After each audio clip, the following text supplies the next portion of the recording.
RS study में आप सभी का स्वागत है। कक्षा 10वीं एनसीईआरटी गणित में हम अध्याय 5 पढ़ रहे हैं। आज हम अध्याय 5 में प्रश्नावली 5.3 का प्रश्न क्रमांक 16 हल करेंगे। प्रश्न है हमारा, किसी स्कूल के विद्यार्थियों को उनके समग्र शैक्षिक प्रदर्शन के लिए 7 पुरस्कार देने के लिए 700 रुपये की राशि रखी गई। यदि प्रत्येक पुरस्कार अपने से ठीक पहले पुरस्कार से 20 रुपये कम है तो प्रत्येक पुरस्कार का मान ज्ञात कीजिए। तो एक स्कूल में विद्यार्थियों को शैक्षिक प्रदर्शन के लिए 7 पुरस्कारों की संख्या रखी गई। कितने पुरस्कार? 7। और इन 7 पुरस्कारों का जो टोटल योग है वो कितना है? 700 रुपये है। और क्या कहा गया है कि प्रत्येक पुरस्कार अपने से पहले वाले पुरस्कार से 20 कम है। तो देखिए, यहाँ पे मान के चलते हैं कि ये पुरस्कार जो है वो 7 पुरस्कार हैं। ठीक है, ये 7 पुरस्कार हैं। अब मान लेते हैं कि पहला पुरस्कार का जो मान है वो कितना है? ए है। ठीक है, इसको हम ए मान लेते हैं। अब बताया गया है कि जो द्वितीय पुरस्कार रहेगा वो पहले से 20 कम रहेगा, तो ए से जो है 20 को हम घटा देंगे, तो इससे 20 कम ये हो गया। अब ये वाला जो है इससे 20 कम रहेगा, तो इसमें देखिए ए माइनस 20 किसका मान है? इसका, लेकिन इससे 20 कम है तो इसमें और 20 को घटाना पड़ेगा। लेकिन यहाँ पे दोनों ऋणात्मक संख्याएं हैं, इसलिए 20 और 20 जोड़ के 40 हो जाएगा। तो इसका मान कितना हो गया? ए माइनस 40 हो गया। अब यहाँ पे ए माइनस 40 हो गया ये, लेकिन ये वाला जो है इससे 20 कम है, तो ए माइनस 40 में फिर हम 20 को घटा देंगे तो कितना मिल जाएगा? ए माइनस 60। तो इसका मान कितना मिल गया? ए माइनस 60 मिल गया।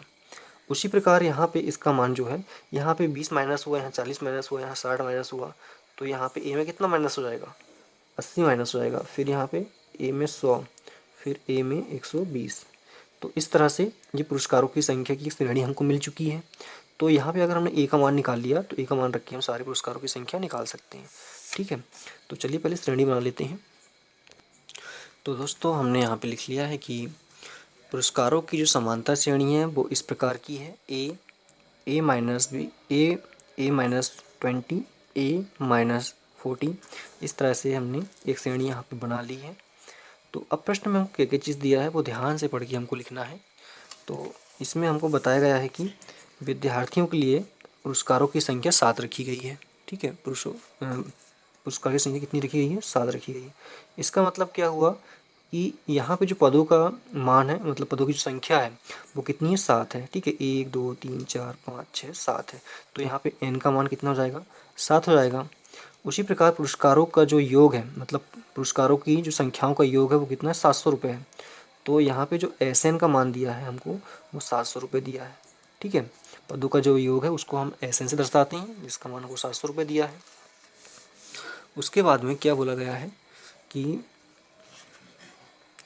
यदि प्रत्येक पुरस्कार अपने से ठीक पहले पुरस्कार से 20 कम है तो प्रत्येक पुरस्कार का मान ज्ञात कीजिए। तो यहाँ पे 2 चीज़ हमको दे दी गई है, तो इस श्रेणी से हम अब क्या निकाल लेते हैं? प्रथम पद और सर्वांतर निकाल लेते हैं। तो प्रथम पद क्या होता है? ए होता है, तो यहाँ पे ए क्या है? ए ही है। उसके बाद में डी का मान हमको निकालना है। डी क्या होता है? सर्वांतर। तो इसको कैसे निकालते हैं? द्वितीय पद से प्रथम पद को घटाते हैं। तो द्वितीय पद यहाँ पे ए माइनस 20 है, तो इसमें से हमको क्या घटा देना है? ए घटा देना है। तो देखिए यहाँ पे जो ए है वो कट जाएंगे आपस में, यहाँ पे माइनस 20 बचेगा। ठीक है, तो हमने यहाँ पे क्या किया कि डी का मान भी निकाल लिया, ए का मान भी निकाल लिया, और एन का मान निकाल लिया, एस एन का मान निकाल लिया। तो हमारे पास में जो 3 फार्मूले होते हैं, इस पूरी हमने प्रश्नावली में क्या चाहिए पूरे अध्याय में जो उपयोग किया है, तो इन सभी में सिर्फ हमने एस एन का फार्मूला उपयोग किया है। तो जो एस एन का फार्मूला होता है वो क्या होता है? तो एस एन का जो फार्मूला होता है वो यहाँ पर हम लगा देंगे। तो एस एन बराबर एन बटा 2 ए धन एन माइनस 1 डी। ठीक है, ये होता है, इसमें मान रखेंगे अब। तो एस एन का मान कितना है? एस एन का मान यहाँ पे 700 है, तो यहाँ पे हो जाएगा 700 रुपये आ गया।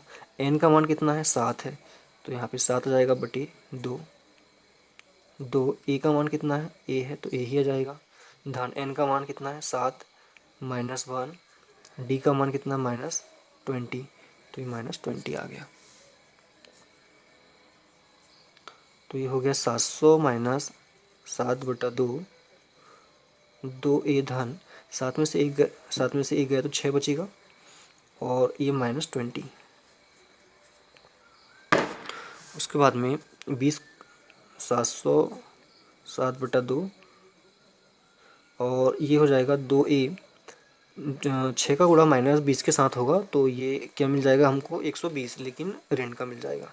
ठीक है, अब यहाँ पे हमें क्या करना है, देखिए, या तो हम इसमें से 2 कॉमन लेके इसमें गुणा कर दें, या तो फिर इसका पक्षांतर हम इधर कर लें। तो हम इसका पक्षांतर इधर कर लेते हैं।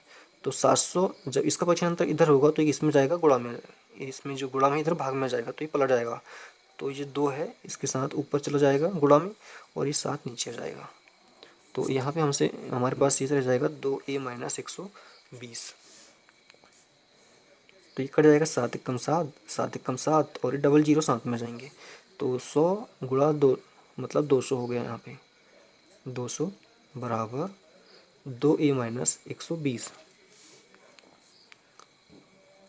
तो यहाँ पे क्या करना है हमें, अब जैसे कि 120 इधर धनात्मक ऋण में है, इसका पक्षांतर हम इधर से कर लेंगे तो ये किस में चला जाएगा, धन में, ऋण वाला धन में जाएगा 120 इधर। तो यहाँ पे 2A बचेगा शेष। अब इसको हम जोड़ लेंगे तो कितना हो जाएगा, यहाँ पे 0 का 0 से योग करेंगे तो 0 आ जाएगा, 2 का सॉरी यहाँ पे 2 का 2 आ जाएगा, 1 का 2 से करेंगे तो 3 आ जाएगा, 2A। चूँकि हमें चाहिए किसका मान, A का मान चाहिए। तो हम क्या करेंगे अब, तो इस A को यहीं पे छोड़ेंगे और इधर साइड में जो 320 है उसमें इसको भाग दे देंगे। तो A का मान निकल जाएगा, 2 एकम 2, 2 एकम 2, 1 बच गया, 2 छिंग 12, 0 का 0। तो A का मान जो है 160, A का मान कितना मिल गया, 160 मिल गया। यदि हम यहाँ पे इस पूरी श्रेणी में A का मान रख दें अगर, तो हमें पुरस्कारों की संख्या मिल जाएगी। तो पहले पुरस्कार की राशि पूछा है। ठीक है, तो पहले पुरस्कार की राशि A माना था हमने इसको, तो A का मान 160 आ गया, तो 160 आ जाएगा। फिर दूसरे पुरस्कार की राशि कितनी माना था इसको हमने, A - 20। तो A का मान कितना 160 है, तो इसमें हम 20 को घटा देंगे तो कितना मिल जाएगा 140। ठीक है, उसी प्रकार हमने तीसरे के लिए करना है। ठीक है, तो तीसरे पुरस्कार के लिए क्या राशि आ जाएगी, इसको हमने A - 40 लिया था, तो A का मान 160 है माइनस 40, तो यहाँ पे कितना जाएगा 120 आ जाएगा। ठीक है, तो हम यहाँ पे देख रहे हैं कि 160 से 120 बचा, 160 से 140 बचा, 140 से 120 बचा। जब इसका चौथा पद आएगा, ये चौथा पुरस्कार आएगा, तो कितना बचेगा इसमें से, मतलब यहाँ पे सब में 20 माइनस होते जा रहे हैं। ठीक है, तो इसमें से 20 माइनस करेंगे तो क्या जाएगा, 100 आ जाएगा।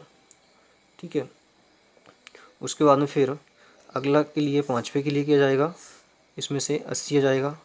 फिर छठवें के लिए क्या जाएगा, छठवें के लिए 60, और 5 6 और एक लास्ट बचा 7वां, तो इसके लिए 40। तो इस तरह से हम कह सकते हैं कि पुरस्कारों की संख्या यहाँ पे इस तरह से है। ठीक है, पहले के लिए 160, दूसरे के लिए 140, तीसरे के लिए 120, चौथे के लिए 100, 80, 60, 40। तो ये हो गया सातों पुरस्कारों की राशि। तो इस तरह से हमारा सवाल कंप्लीट होता है। धन्यवाद।